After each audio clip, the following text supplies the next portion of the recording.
여러분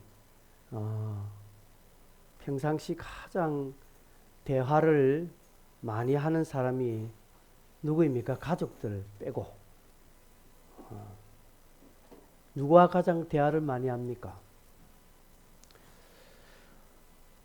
여러분 또 누구랑 함께 있으면 대화를 많이 하게 되고 대화가 깊어집니까? 그런 사람들이 있습니다.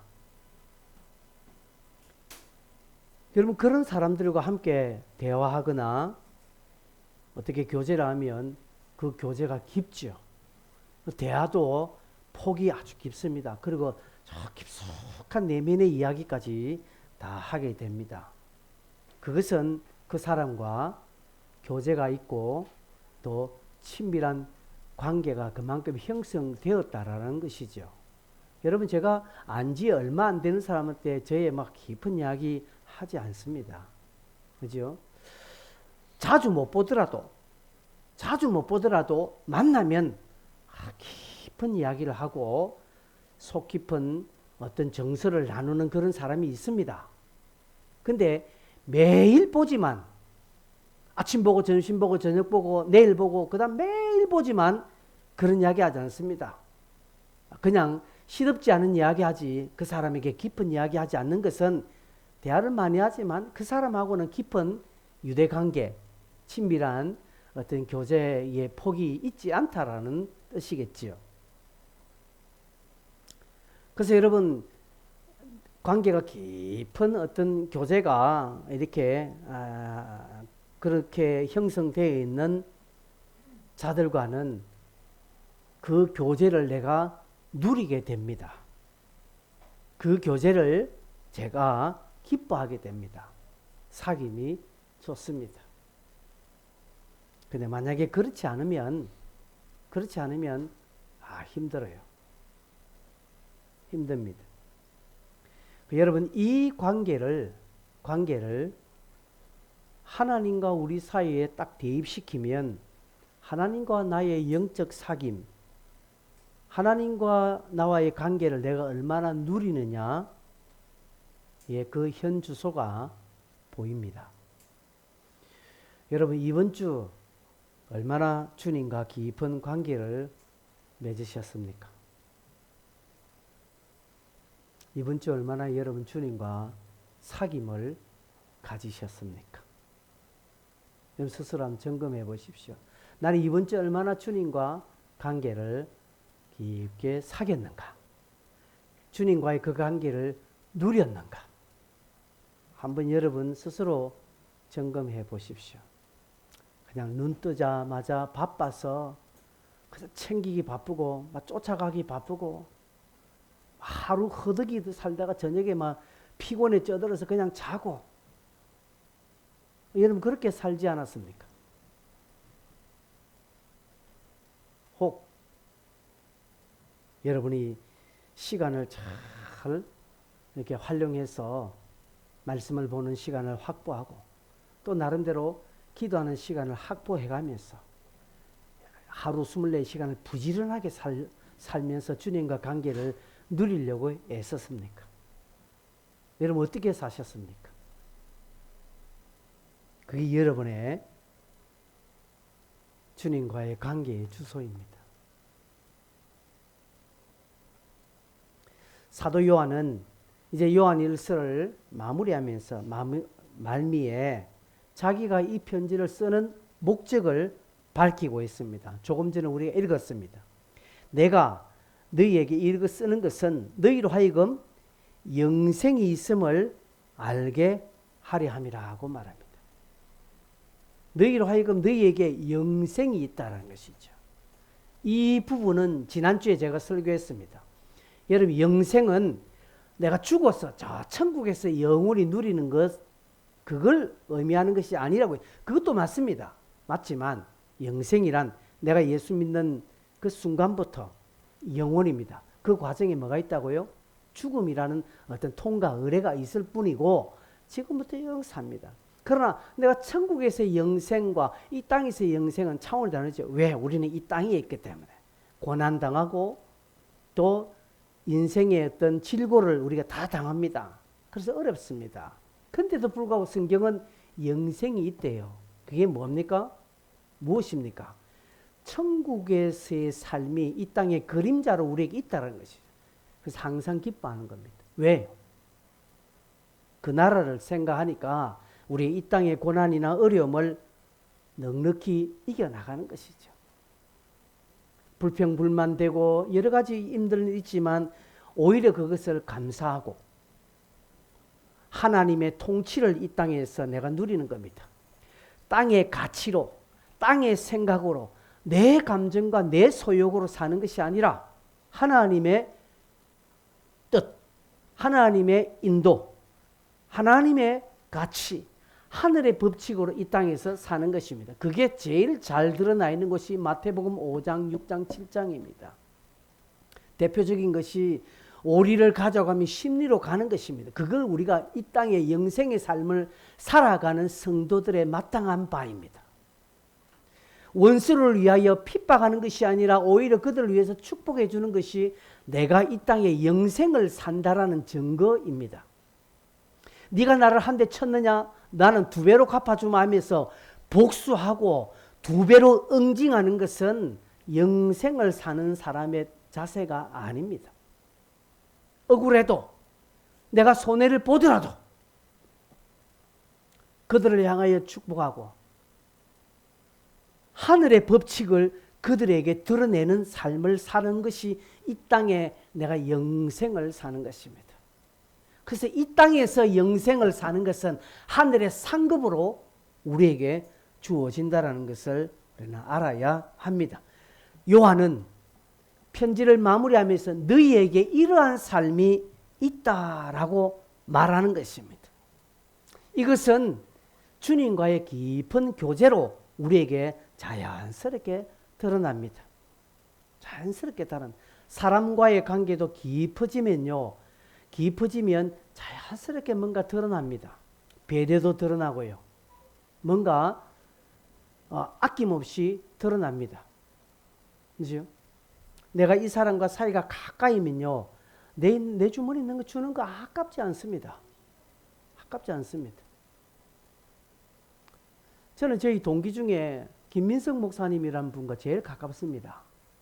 그의 아드님이 여기 계시는데 가깝습니다. 근데 그 목사님과 저는 서로 주고받는 게 아깝지 않습니다. 그 목사님은 저를 위해서 뭔가 해주려고 합니다.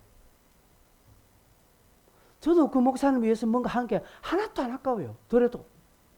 근데 이상하게 다른 사람한테는 커피 한 잔 사주는 것도 저거 내한테 한 잔도 안 사준 게 저 인간이 하면서 2,500원짜리 커피 한 잔 사는 거 아까울 때가 있습니다. 근데 안 그런 사람이 있다는 것이죠.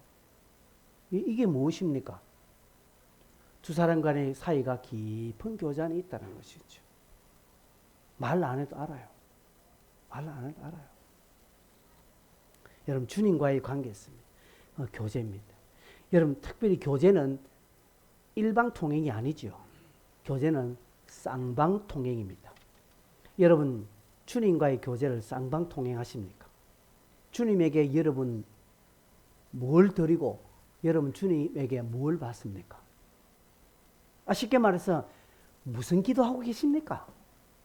요즘 뭘 구하고 있습니까? 특별히 요즘 뭘 위해서 기도하냐면 많은 사람이 대답을 못해요. 그냥 뭐 건강을 위해서, 자녀들을 위해서. 여러분, 그렇게 대답하는 사람은 기도하지 않는다는 증거입니다. 기도하는 사람에게는 뭘 기도합니까만 정확하게 요소가 나옵니다. 요즘 뭘 두고 기도하십니까 하면 딱 나와요. 기도하는 사람은. 근데 기도 안 하는 사람은 뭘 두고 합니까? 남편 잘 되고 우리 가정 화목하고 우리 교회, 그거는 딱 깨놓고 기도 안 하고 있다는 거죠. 그냥 일반적으로 그냥 늘 마음에 염원하고 있다는 것이지, 진짜 기도하는 사람은요 딱 나옵니다. 기도 제목이 딱 나옵니다. 거짓말 아닙니다. 여러분 보십시오. 여러분이 어떻게 절박한 상황이 있을 때는 기도 제목이 날카롭습니다. 근데 절박한 상황이 아니면 기도 제목이 뭉뚱합니다. 뭉뚱하면요 안 박힙니다. 양궁 선수들의 그 활촉을 한번 보십시오. 그 속도가 붙으니까 딱 박히지 않으면 카메라도 깨는 것입니다. 여러분, 주님과의 교제를 쌍방으로 하고 계십니까? 그럼 주님이 여러분에게 뭘 요구합니까? 무엇을 말씀합니까? 여러분, 요새 여러분에게 주님이 뭐라고 말씀하십니까? 있습니까? 있습니까? 다들 없다고 합니다. 있는데 없다고 합니다. 그러니까 기가 막혔다는 거죠. 매일 말씀을 묵상하는 사람이 이렇게 물어보면 없대요. 그럼 네가 아침에 묵상은 뭐고? 이렇게 묻습니다. 저는. 하나님은 내게 말씀하시는 겁니다. 우리는 주님과 쌍방으로 교제해야 합니다. 그러면 그 쌍방의 교제가 어떻게 드러납니까? 기도입니다. 두말할 것 없이 기도와 간구를 통한 주님과의 친밀한 소통이 일어납니다. 우리는 그 아들 예수를 믿음으로 영원한 생명의 sak임, 영원한 영생의 삶을 이 땅에서 살고 있다라는 것이죠. 그래서 여러분 기도하십니까? 간구하십니까? 그러면 여러분 소통하고 계신 분입니다. 근데 여러분 일주일 내내 별 기도 안 하면 여러분 심각하게 자신을 한번 살펴보셔야 됩니다. 부모들이 자기 자녀가 다이어트 한다고 하루 아무것도 안 먹고 막 오이 몇 개 먹고 그냥 이렇게 먹으면 부모 걱정하면 네 다이어트도 좋은데 그러다가 뭐 상한다고요? 몸 상하는 것이죠. 하나님도 우리에게 말합니다. 야 이놈아 네 내한테 좀 구해라. 그래 네 힘으로 그래 네 살 수 있겠지만 그러다가 네 몸 상한데 하나님의 뜻입니다. 그게. 그래서 하나님의 자녀는 기도해야 합니다. 왜? 하나님은 우리와 소통하는 유일한 단계를 기도로 두었기 때문에 그렇습니다. 그래서 기도는 성도의 특권이자 중요한 믿음의 행위입니다. 근데 우리는 기도를 뭔가 수고해야 될 것 같고 뭔가 내가 뭐 주님께 뭐 드려져야 할 것 같은 착각과 오해를 많이 합니다. 아니에요. 기도는 감사입니다. 기도는 내가 살기 위해서 하는 하나님의 축복의 통로이라는 사실입니다. 근데 기도를 마치 내가 뭐 주님께 해주는 것처럼 마치 저녁에 내가 목사님 위해서 한번 교회 나와서 저녁 기도 한번 참여해 주는 것처럼 생각한다면 오산도 그런 오산이 없다라는 것이죠. 주님과의 관계는요. 기도와 간구를 통해서 서로 쌍방으로. 그게 오늘 14절부터 17절에 나옵니다. 이제 읽어보겠습니다. 14절에서 17절 다 같이 읽습니다. 시작. 그를 향하여 우리가 가진 바 담대함이 이것이니 그의 뜻대로 무엇을 구하면 들으심이라. 우리가 무엇이든지 구하는 바를 들으시는 줄을 안즉 우리 그의 구한 것을 얻은 줄 또한 아느니라. 누구든지 형제가 사망에 이르지 않은 죄 범하는 것을 보거든 구하라. 그리하면 사망에 이르지 아니하는 범죄자들을 위하여 그에게 생명을 주시리라. 사망에 이르는 죄가 있으니 이에 관하여 나는 구하라 하지 않노라. 모든 불의가 죄로 돼 사망에 이르지 아니하는 죄도 있도다. 이해가 안 되는 부분이 있는데 한번 살펴봅시다. 우선 여러분 예수 믿는다는 게 뭘까요? 우리 뭘 보고 예수 믿는다 할까요? 예수 믿는다는 게 뭘까요? 내가 경건한 삶을 사는 게 예수 믿는 것입니까? 아니면 교회 매주일마다 교회 나가는 것이 예수 믿는다는 것의 증거입니까? 물론 맞을 수 있으나 그 이전에 교회 다니는 것, 경건한 삶을 살고 내가 성경 읽고 기도하는 그 이전에 내가 예수를 믿음으로 그 안에서 영생의 삶을 누리고 있는 것입니다. 누리고 있는 것입니다. 죄가 내 자식이라는 증거를 대는 게 여러 가지 있겠죠. 호적등본 떼고 나잖아요. 근데 그거는 종이에요. 서류입니다. 근데 죄가 내 자식이라는 증거는요. 다른 사람들이 알기 전에 서로는 알잖아요. 부모와 자식은 알잖아요. 저 사람이 내 아버지고 저 사람이 내 딸이고 내 아들이라는 것을 부모와 자식은 압니다. 그게 무슨 증거가 필요할까요? 왜? 부모와 자식의 관계가 혈연으로 딱 묶어 있기 때문에. 여러분 예수를 믿는 것이 여러분에게 어떤 증거를 합니까? 여러분 교회 다니는 거 말고 여러분 성경 읽는 거 말고, 여러분 교회 나와서 막 밥하고 뭐 설거지하고 청소하고 이런 거 말고, 여러분 헌금하는 거 이거 말고, 그거 말고 예수 믿는다는 게 뭘까요? 그건 여러분이 그 안에서 영생의 삶을 살고 있는 것입니다. 내가 예수 믿기 때문에 내가 이 땅의 가치로 살지 않는 것. 이 땅의 방법대로 살지 않습니다. 이 땅의 성공을 따라서 하나님을 배반하고 하나님의 마음을 아프게 하면서 내가 주의를 어겨가면서 하나님 앞에 드려야 될 것들을 내가 포기하면서까지 세상을 위해서 내가 살지 않는 것이, 그게 예수 믿는 증거이고 예수 믿는 것이라는 것이죠. 즉 성령 안에서 그 하나님과의 교제를 내가 풍성히 누리고 있는 것입니다. 이건요 세상이 잘 알지 뭐 알 수도 뭐 모를 수도 있습니다. 저 자식이 내 아들이라는 것은 말 안 하면 아무도 모릅니다, 주변에. 그러나 서로는 알잖아요. 하나님과 여러분 사이에서 여러분만이 알고 있는 예수 믿는 것이 무엇입니까? 여러분 스스로에게 묻는 겁니다. 우리는 몰라요. 옆에 있는 사람은 몰라요. 그러나 나는 아는 겁니다. 하나님은 아는 것입니다. 그게 있느냐는 것이죠. 하나님 안에서 영생의 삶을 누리는 그 안에 긴밀한 교제, 소통이 있느냐. 그게 무엇입니까? 조금 전에 말한 기도라는 것이죠. 간구라는 것이죠. 간구하는 거. 그래서 기도는 성도는 성도의 특권입니다. 축복입니다. 여러분이 해야 될 어떤 노력 아닙니다. 하나님 우리에게 기도하라는 것이 얼마나 큰 복인지, 이 복을 복으로 모르니까 받아 누리는 게 너무 적은 거예요. 그러면서 14절에 말합니다.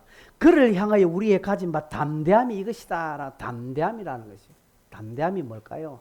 여러분, 자식들이 부모에게 뭔가 요구할 때 비굴하게 요구하는 거 봤습니까? 여러분 자식들이, 자, 눈을 뜨세요. 지금 막 위에서 막 부르려고 하네. 눈 뜨세요. 여러분 저하고 눈 마주치셔야 됩니다. 그렇죠?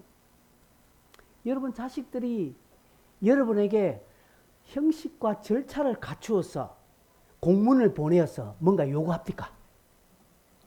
사진 일주일 전에 뭐 내가 일주일 후에 이런 거 필요하니 부모님께서는 이런 절차에 의해서 응답해 주시길 바랍니다. 만약에 응답의 불응 시 어떠한 무슨 결과를 초래할지 모르면 이렇게 나오는 게 있습니까? 안 해요. 자식은 어떻게 합니까? 여기 당당합니다. 우리는 하나님 앞에 당당합니다. 그래서 구하는 겁니다. 하나님은 우리에게 손해본 거 없습니다. 근데도 불구하고 하나님은 우리에게 마치 약점 잡힌 것처럼 우리에게 빌어요. 너 좀 기도 좀 해줄래? 라고 하는 것이죠. 담대함. 이 담대함은요, 소통을 거칠게 합니다. 여러분 보십시오. 내가 정훈이를 내 아들 입양했습니다. 입양한 정훈이가 내한테 뭔가 요구할 때 어떻게 요구하겠습니까? 당당하겠습니까? 안 해요. 당당하지 않아요. 필요한 거에 대해서 말 안 합니다. 내가 정훈한테 필요한 게 필요 없습니다. 괜찮다고 합니다. 그럼 속으로 알죠. 이거 필요한데. 그래서 너무 필요한 게 절박하니까 저한테 굉장히 예의를 갖추고 아주 조심스럽게 일합니다. 왜 그럴까요?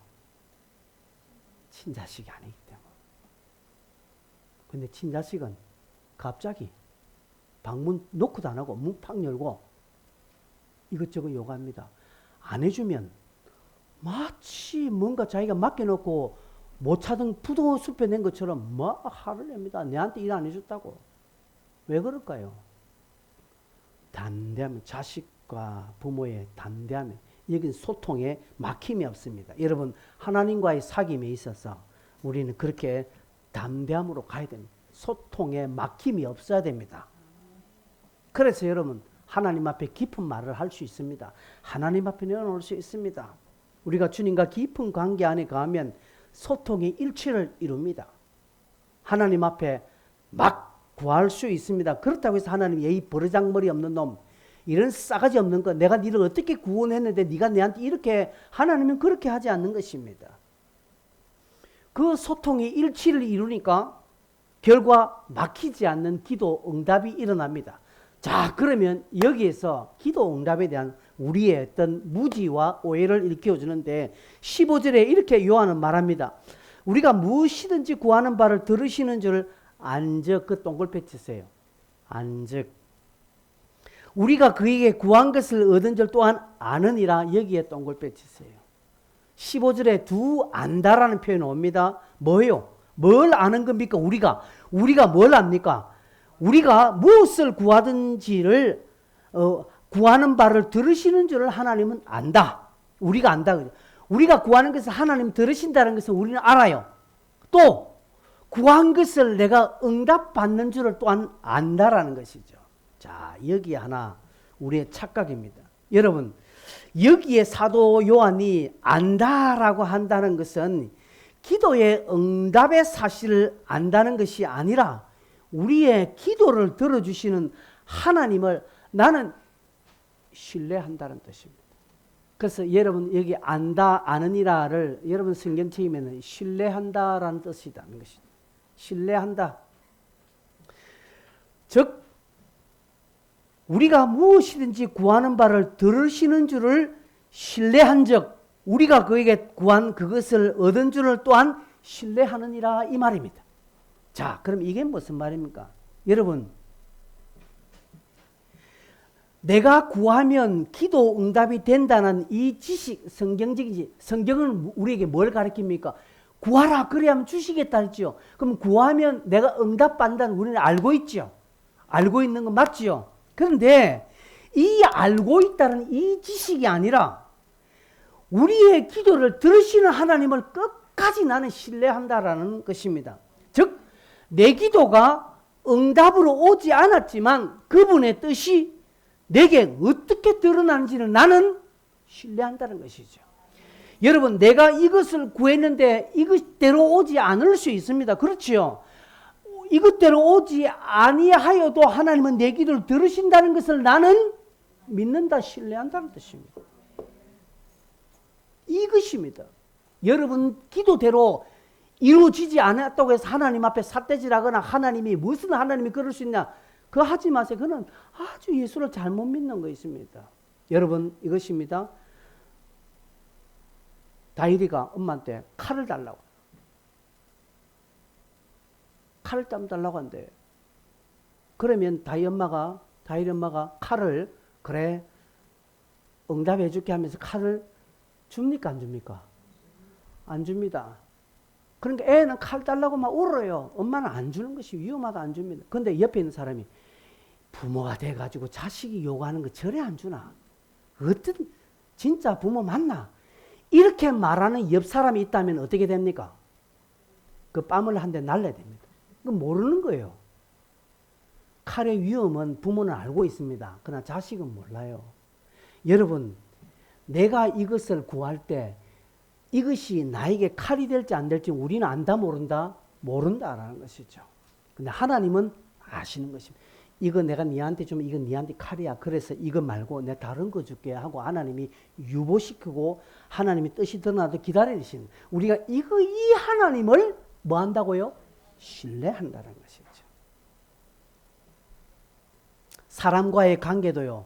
사람과의 관계도 깊어지면 내가 이런 말 저런 말 하면 그 사람의 반응을 내가 알아요. 깊어지면 깊은 관계를 하면 내가 정훈이한테 욕을 해도요. 정훈이는 어떻게 합니까? 아, 목사님 뭐가 저렇게 해서 저 욕을 하시지? 아유, 내가 좀 어떻게 하자. 이렇게 되는 거예요. 그러니까 관계 깊지 않으면 내가 한마디 하면 니 언제 내를 봤다고 하면 싸가지 없이 네가 목사지. 아이고 기가 차라 이러면서 그 다음 관계 끊어집니다. 그러나 관계를 깊은 사람은요. 내가 막말해도 상대방이 어떻게 합니까? 아, 왜 저렇지? 뭐가 있나? 저 사람 평상시 저런 사람이 아닌데 왜 저렇게 하지? 라고 하면서 이해의 폭을 넓히고 뭔가 돌아보려고 하는 것이죠. 하나님과 우리 사이가 그렇다는 것이죠. 내가 이것을 구할 때 하나님은 아십니다. 그럼 내가 응답이 오지 않죠. 내가 이렇게 그런데 왜 하나님 안 되노? 그런 게 아니라 하나님은 끝까지 신뢰하고 하나님 나에게 좋은 것 주시는 분이라는 것을 나는 신뢰한다. 난 흔들리지 않는다는 것이죠. 제가 예전에 장림의 어느 교회 전도사로 있을 때 어떤 여집사님이 기도 제목을 낼 때 그 여집사님 뭐 성경 공부할 때나 뭐 이렇게 건찰 모임할 때 꼭 기도 제목은 꼭 남편이 예수 믿고 남편의 사업이 잘 되게 해달라고. 그 기도 제목이었어요. 남편이 조그만 어떤 가내공업 조그만 하는데 안 돼요. 그래서 이 여집사님 가서 막 월요일부터 막 금요일까지 여집사님이 같이 돕고 하니까 안 돼요. 그러니까 안 되니까 남편은 술 마시고 막 때로는 여집사님 교회 가는 것도 방해하고 막 그러니까 하루는 뭐 이렇게 여집사님 보면 늘 기도 제목 내면 목사님한테 남편의 구원과 남편 사업이에요. 그래 막 교회에서도 합심히 기도하고 그래서 아마 올해 한 1년 가까이 됐어요. 남편이 사업이 잘 되는 거야. 잘 되면 남편이 예수를 믿게 되네. 교회 한번 따라 나왔어. 교회 나와서 너무 신앙생활 잘하는 거예요. 그 잘하니까 이제 이 여집사님보다 새벽기도 더 나가고 수요예배도 나오고 막 하는 거예요. 막 하는 거예요.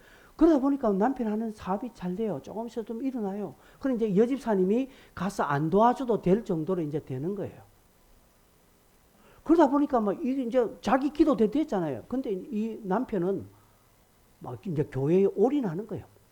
더 하고 막 토요일 날 와서 뭐 또 하고 막 하다 보니까 이 여집사님이 생각할 때 이 남편이 방향이 교회로 가니까 안 좋은 거라. 전에는 그래도 안 될 때는 술 마시고 와도 늘 막 집에 돌아오고 이러는데 이제 남편은 가서 막 금요일 뭐 철화도 같이 하고 이렇게 안 되는 거야.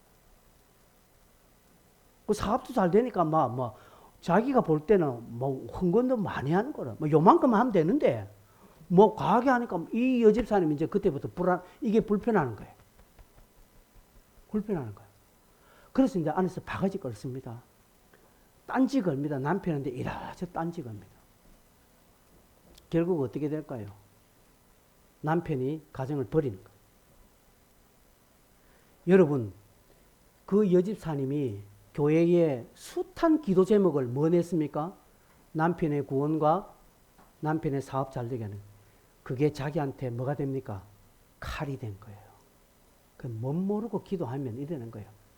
남편의 구원, 사업 잘 되는 얼마나 거룩한 기도입니까? 영혼 구원하게 되는데 얼마나 근데 하나님이 영혼을 구원해 줬더니 사업 잘 되게 해줬더니 이 여집사는 자기 뜻대로 안 되니까 결국 부딪히고 결국은 깽판 나는 거예요. 물론 완전히 쪼가리 난 건 아니지만 깽판 나는 거예요. 여러분, 내가 볼 때 나의 기도 제목은 선하고 좋은 것 같지만 하나님 볼 때 내가 이거 니한테 주면 이게 니한테 칼이 돼. 그래서 나는 아직까지 니한테 이거 줄 수 없어. 하나님은 기다리시고 다른 것 주시기를. 그걸 우리는 뭐 한다고요? 안다, 신뢰한다는 것이죠. 여러분, 그래서 여러분 기도대로 안 돼도 감사해. 하나님, 내가 위험하니까 이걸 막아주셨구나. 다르게 행하셨구나. 그렇게 하고 여러분 하나님의 그 선하심을 찬송해야 여러분이 하나님과 깊은 교제를 누리는 사람이지. 왜 하나님 내 기도를 안 들어주십니까? 이렇게 한다면 그건 하나님을 제대로 모르는 사람입니다. 또한 16절 17절에 우리가 읽은 부분에 헷갈리는 게 사망이 이르는 죄와 사망이 이르지 않는 죄가 있답니다. 사망에 이르는 죄, 이르지 않는 죄. 누구든지 형제가 사망에 이르지 아니하는 죄에 범하는 것을 보거든 구하여라. 즉 사망에 이르지 않은 죄가 있고요. 그리고 16절 끝머리 보니까 사망에 이르는 죄가 있나니 이에 관하여 나는 구하라 하지 않노라 하고 말하면 이게 무슨 말입니까? 우리가 알거니와 성경은 죄의 싹은 사망이라고 이야기했습니다. 그래서 죄가 뭐 사망이 이르지 않은 죄가 있고 사망이 이르는 죄가 있느냐? 우리는 이걸 헷갈립니다. 근데 이거는 이 요한일서 앞부분에 대해서 쭉 다 들은 여러분들은 제가 설명하면 이해가 됩니다. 사망에 이르지 않는 죄, 사망에 이르지 않다. 이거면 쉽게 말해서 불신자들이 범하는 죄는 사망에 이르는 죄입니다. 그러나 믿는 성도들, 저와 여러분이 범하는 죄는 사망에 이르지 않은 죄입니다. 왜 그럴까요? 한마디로 저와 여러분이 범하는 죄는 우리가 죄를 지으면 어떻게 합니까? 뭐 합니까? 회개하잖아요. 예. 엄밀한 죄를 지어도, 아무도 모르는 죄를 지어도 나는 하나님 앞에 하나님 내 죄송합니다. 죄를 지었습니다. 예수의 보혈로 용서해 주세요 라고 기도합니까? 안 합니까? 합니다. 그러니 그 죄는 사망에 이른다 안 이른다? 안 이른다. 그러나 불신자들은요, 회개합니까? 안 하면 오히려 죄를 당당하게 여깁니다. 뿐만 아니라 이단에 빠지거나 또 하나님을 고의로 거역하거나 예수의 육체로 오심을 부인하거나 하나님의 통치, 하나님의 고의를 이 코이노니아를 부정하거나 나는 교회 안 다녀. 나는 하나님을 믿지만 나는 교회 안 다녀. 이런 사람들은 사망에 이르는 죄입니다. 왜요? 그들은 회개하지 않기 때문에 그렇습니다. 지금 요한은 이걸 말하고 있는 겁니다. 이걸 말하고 있는 겁니다. 죄가 죄로 고백되고 속죄제물 대신 예수 그리스도의 피에 의해 사함을 입은 죄는 사망에 이르지 않습니다. 그러나 고백되지 않았고 회개하지 않은 죄는 사망에 이르게 된다는 것을 약간 어렵게 말합니다. 그러면서 요한은 이렇게 말합니다. 사망에 이르지 않는 그 범하는 것을 보거든 구애라고 말합니다. 즉 이 말은요, 성도들은 서로의 죄를 위하여서 용서를 강구하는 것이 좋습니다. 그게 옳습니다. 저 사람이 이런 좀 실수를 하고 이런 범죄를 지었는데 우리가 함께 하나님과 함께 우리가 회개하고 같이 구하자 된다는 건 좋은 거라는 것이죠. 그렇게 해라는 것이죠. 근데 그 반대의 경우는 구하여도 안 된다는 것이죠. 여러분, 저 신천지에 빠져서 신천지의 교리를 따르는 여러분의 가족이 있습니다. 여러분 가까운 사람 중에 교회를 부정하고, 이단은 아니지만 교회를 부정하고요, 나는 하나님이 어디 있나, 차라리 내 주먹을 믿으라 하는 사람은 내가 구하여도 소용이 없다는 것이죠. 그러면 그 사람을 위해서 기도하지 마라 이 말인가? 그건 아닙니다. 역설적인 표현인데 이 내용은 이것입니다. 여러분, 이단에 빠진 내 가족들, 그들의 구원을 위해서 나는 기도하면 하나님 안 들어주시나? 이런 것이 아니라 그들이 이단에 빠진 사람들을 고의로 하나님을 거역하고 내 주먹을 믿으라면서 하나님이 어딨냐면 십자가를 쥐밟고 막 예수님의 그 형상도 막 쥐밟고 하면서 하나님을 향하여서 삿대질하는 그 자들은요, 본인이 회개하지 않으면 우리가 무슨 강구를 해도 안 된다 이 말입니다. 자기가 하나님 앞에 속죄제물 대신 예수 그리스도의 피를 의지하지 않으면 우리가 백날 구해도 그 영혼은 안 돌아온다 이 말입니다. 무슨 말인가 알겠습니까? 그 사도 요한은 구하지 말라고 하는 것은 애시당초부터 그들을 내팽개치고 하라는 그런 뜻이 아니라 역설적인 거예요. 즉 어떤 예수 그리스도의 보혈 외에는 제사함 받고 용서받는 자가 없다라는 것을 강조하기 위해서 지금 이 말하는 것입니다. 그래서요, 사람은 죄 때문에 지옥 가는 것이 아니라 회개하지 않기 때문에 지옥 가는 겁니다. 가룟 유다가 하나님 앞에 회개했으면 어떻게 됐을까요? 사울이 회개했으면 어떻게 됐을까요? 그런데 성경을 보니까 가룟 유다, 사울은 회개했다라는 표현이 전혀 없습니다. 그러기에 그들은 하나님 앞에 버림을 받는 것입니다. 그래서 여러분, 회개가 얼마나 또 큰 능력입니까?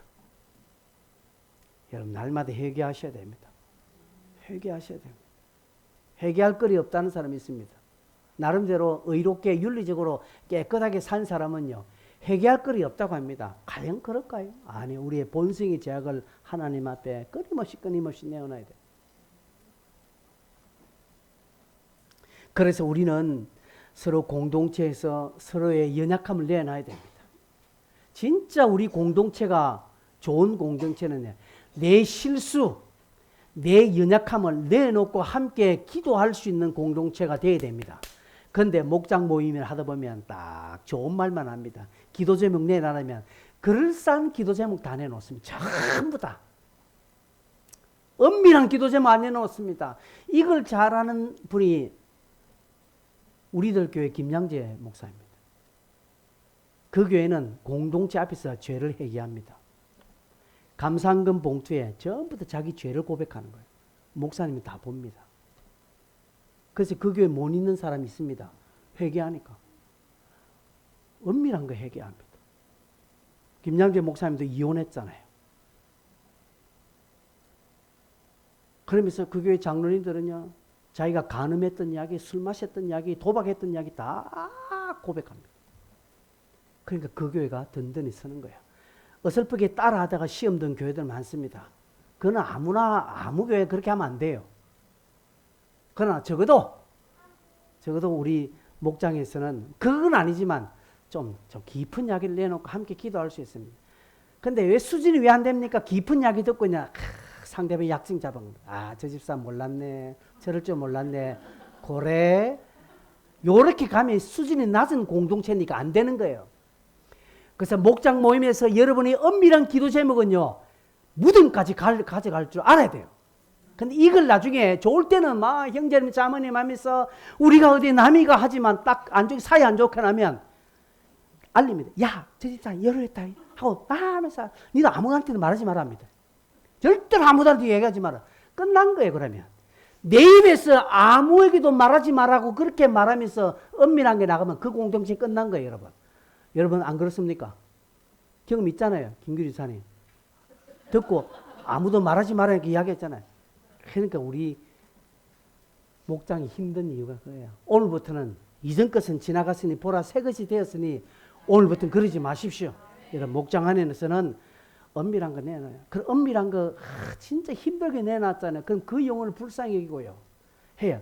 막 해야 됩니다. 근데 신기한 게 하나님 그렇게 하면 다 까먹는 은사를 줘요. 희한합니다. 그 생각 안 납니다.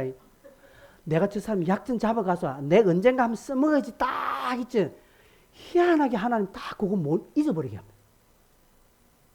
이상한 거예요. 지금 그 이야기 하는 것입니다. 그래서 여러분 영혼 구원을 위해서도 기도하십시오. 우리 청년 목장이나 장년 목장 전도 영혼들 뭐 내가 보고하면 없대 다들. 어째 없을 수 있는가? 그 우리가 함께 구해야 합니다. 이렇게 하면 18절 한번 보십시오. 18절 읽겠습니다. 시작. 하나님께로부터 난 자는 다 범죄하지 아니하는 줄 우리가 아노라. 하나님께로부터 나신 자가 그를 지키심에 악한 자가 그를 만지지 못해. 여러분 조금 전까지 설명한 대로 우리의 공동체에 우리가 이렇게 살면 하나님이 어떻게 한다고 지켜주신대요. 하나님께로 난 자는 범죄하지 않는다라고 하면 이거는 우리와 관계없습니다. 왜? 우리는 하나님께로 났기 때문에 예수를 부인하지 않습니다. 하나님의 공동체를 부인하지 않습니다. 십자가를 밟고 지나가지 않습니다. 내가 실수하고 내가 범죄하고 내가 전날에 술 마시고 내가 깽판 지고 욕하고 싸우고 지지고 먹고 내가 사기도 치고 내가 엄밀한 죄를 짓더라도 내가 십자가를 부정하지 않는다는 것은 하나님께로부터 난 자라는 것입니다.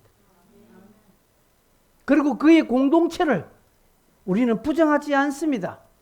그래서 사망에 이르는 죄에 빠지지 않습니다. 하나님이 이런 자를 지키신대요. 조금 전까지 기도에 끝까지 하나님을 신뢰하고 우리가 서로 공동체에 의해서 서로 관구한 이렇게 산다면 하나님이 그를 지켜주신다는 것이죠.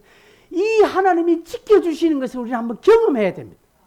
그런데 이 경험 이전에 다 내 머리로 카트 다 해버리고 내 생각대로 카트 다 해버립니다. 그래 안 된대요. 못하는 겁니다. 해보기를 해봤나? 정주영 명예회장이 그 사원들이 뭐 이렇게 안 된다면 해보긴 해봤어 라고 묻는 게 유명한 일하지 않습니까? 여러분 우리 신앙도 그렇습니다. 우리 교회가 어느 정도 기반이 갖추어져 있고 어느 정도 삐까뻔 채에 여러분 전도할 겁니까? 그때 교회 데리고 나올 명분이 있습니까? 여러분 지금 부끄러워서 교회를 못 데리고 나옵니까? 우리가 이러니까 우리 청년들이 이러니까 우리 교회가 이러니까 데려와도 뭐 짜겠노? 아유, 데려와도 소용이 없겠다. 이렇게 해서 이러면 안 데려온다면, 하나님 앞에 참 크게 실수하는 겁니다. 하나님은 그거 아닙니다. 여러분, 해보셨습니까? 해보셨나요? 아이고, 뭐 안 해봐도 지난번에 그렇게 해본 거 뭐 다 그렇게 나대. 아니요. 하나님의 수는 그렇지 않습니다. 왜? 하나님 지키시기 때문이죠. 하나님 지키시는 거지.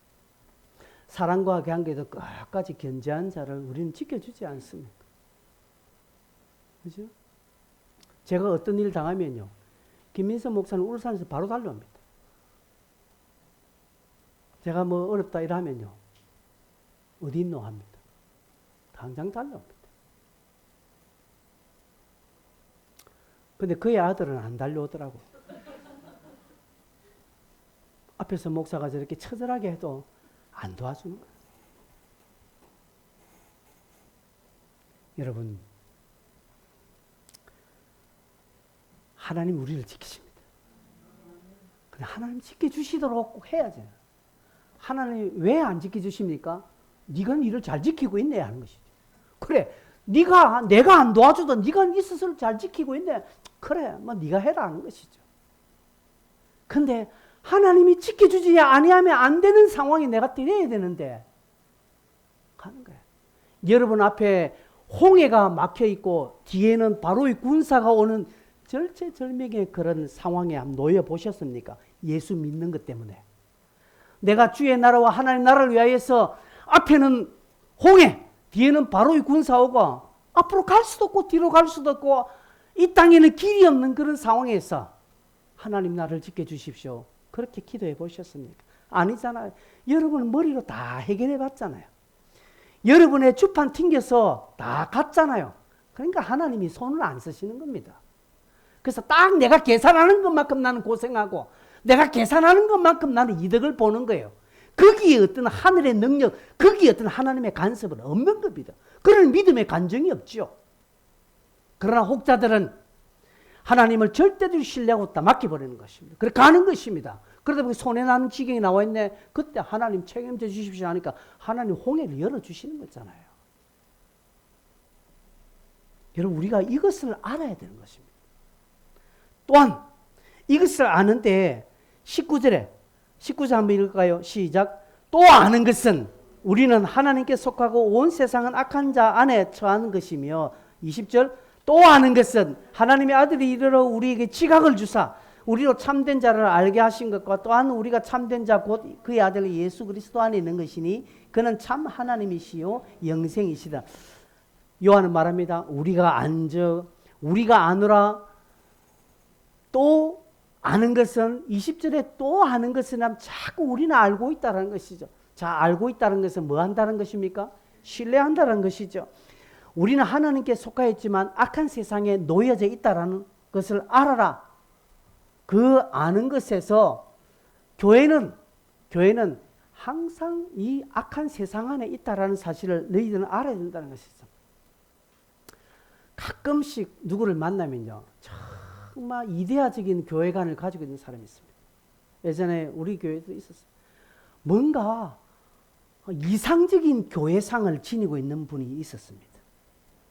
여러분 꿈 깨십시오. 내 사는 이 땅에서는 이상적인 교회 있다 없다? 없다. 없습니다. 우리 교회가 왜 그러나? 왜? 세상에 있기 때문에 우리 교회 그렇습니다. 목사님 왜 그렇지? 왜? 세상에 있는 사람이니까 그렇습니다. 목사가 완벽한 것도 아니고 교회가 완전한 거 아닙니다. 교회도 실수하는 겁니다. 그래서 여러분 주변에 많은 교회의 어려운 이야기 듣고 이상한 이야기 들을 때 이 땅에 있는 교회니까 저렇다 저기 당연하다 해야 되지 교회가 왜 이러냐 하면서 나는 교회 안 다닐 거다 하면서 이러면 정말 성경을 모르는 게 오늘 제가 이렇게 설교하는 이유가 여러분 그렇게 보시라는 것이죠. 저도 봅니다. 주변에 부산에 우리 한국 교회에 말도 안 되는 교회들이 있습니다. 어떻게 저렇게 교회고 어떻게 저런 게 목사고 할 수 있습니까? 네? 허준이가 성경 위에 있다 해서 목사가 그런 말 하면 그 이단 중에 이단이에요. 그런 교회에 있으면 그런 뭐 그럴 때 우리가 손가락질 하는 것보다는 먼저, 땅에 있는 교회니까, 세상에 처해 있는 교회니까 저게 마땅한 법이다. 그러나 한편으로는 긍휼의 마음을 가져야 되는 거예요. 하나님은 우리에게 수도원 공동체를 하라고 하지 않았습니다. 뭔가 우리끼리만 어떤 세상에서 다 안전한 폭으로 교회를 만들으라고 하지 않습니다. 철저하게 멤버십 제도로 교회를 만들라 하지 않았습니다. 해돋는 교회 들어오는데 자격이 있습니까? 여기에는 몇 세부터 몇 세까지 하고 재산이 얼마 정도 있고 대학은 나오고 이렇게 딱 멤버십 제도로 교회를 할 수 있습니까? 하면 안 돼요. 그건 교회가 아니에요.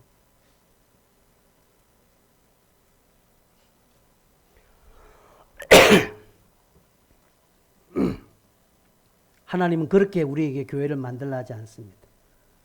하나님은 우리에게 말씀합니다. 너희들이 하나님께 속했지만 악한 세상과 맞닿아 있다. 여기에서 너희들은 뭐 해라? 너희는 세상의 빛이라. 너희는 세상의 소금이라고 말합니다.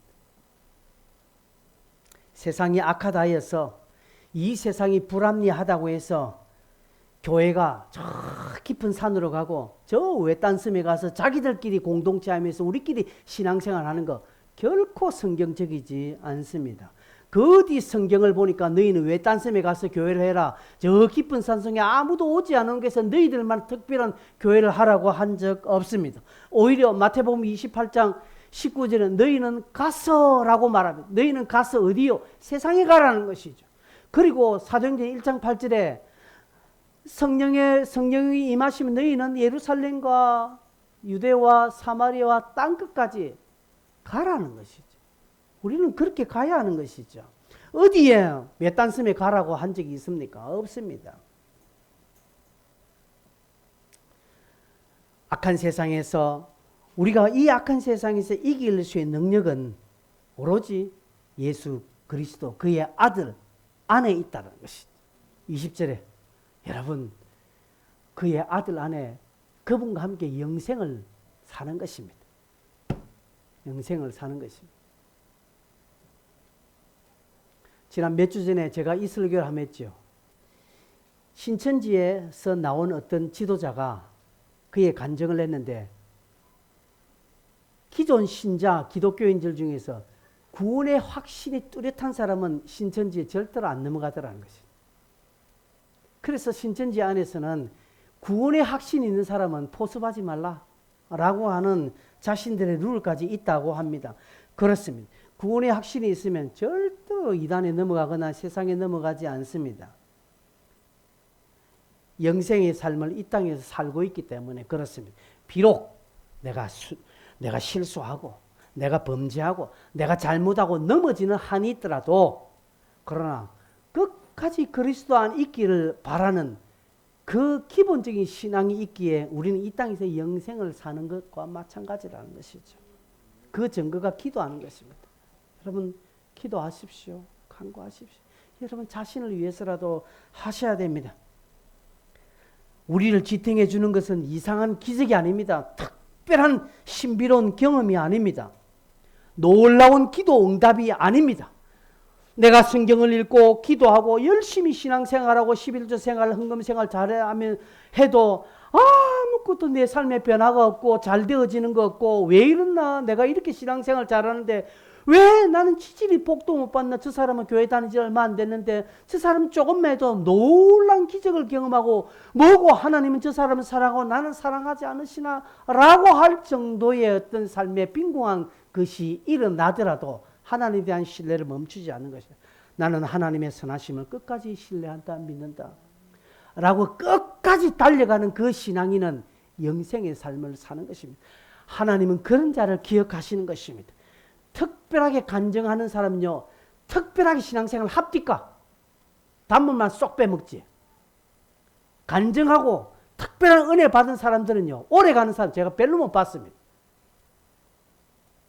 그러나 아무런 표가 없이도 매일매일 그 삶을 다람쥐 쳇바퀴 도는 그 삶을 살더라도 끝까지 달려가는 사람, 결국 하나님께서 만지시고 고치시고 세우시는 것을 주변에서 십자리 보고 있습니다. 말씀을 맺을까요? 21절에 뭐라고 합니까? 21절 다 같이 시작. 자녀다 너희 자신을 이게 중요한 말. 자녀들아 너희를 지켜 우상에서 멀리하라. 지금 오늘까지 제가 설교한 이 부분에서 한 발자국 나가는 것은 다 우상에게 가는 것입니다. 우상이 뭡니까? 뭐 부처상을 세워놓고 그 앞에 절해야 우상 섬기는 겁니까? 아니라는 것이지. 이 세상에 이상한 것을 보고 따르는 것, 하나님보다 세상을 보는 것, 다 그게 우상입니다. 주님에게 시선을 두지 않고 자신을 보고 세상을 보고 물질을 보고 자신의 감정을 따라 지 기분 따라 신앙생활하는 게 다 우상입니다. 하나님은 그렇게 하지 않다는 것이죠. 하나님은 우리를 사랑하시되 끝까지 사랑하셨다라는 이 놀라운 하나님의 사랑을 붙잡고 나도 그 안에 거하는 것입니다. 비록 내가 손해를 보고 비록 내게 아무것도 없어도 기도를 그렇게 했는데도 응답이 안 되고 왜 나는 응답이 안 될 거라고 하면서 하나님 앞에 가슴쯤에서 하나님 왜 내 기도는 들어주지 않습니까? 라는 그런 참담한 마음을 가지더라도 끝까지 하나님 안에 거하는 겁니다.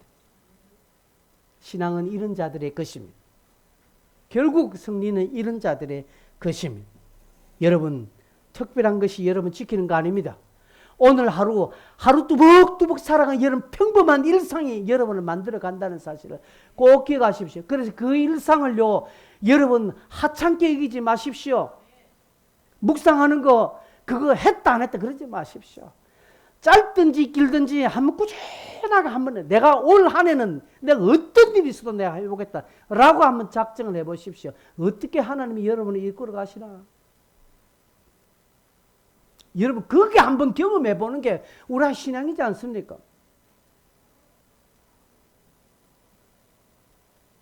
그 주님과 함께하는 평범한 일상이 영생입니다.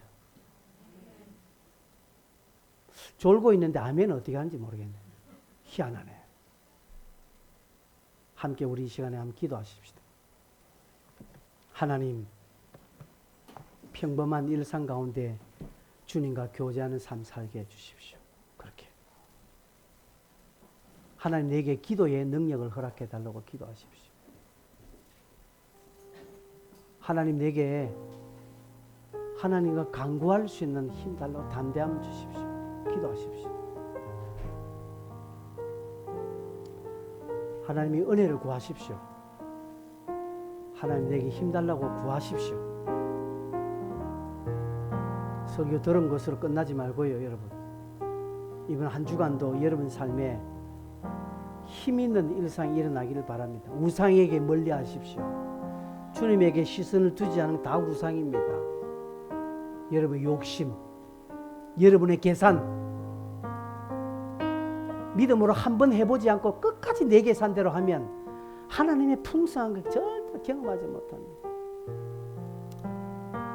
이 시간 여러분이 어떻게 기도하시겠습니까? 하나님 은혜를 구하십시오. 하나님 아무것도 없어도 나는 하나님 신뢰합니다.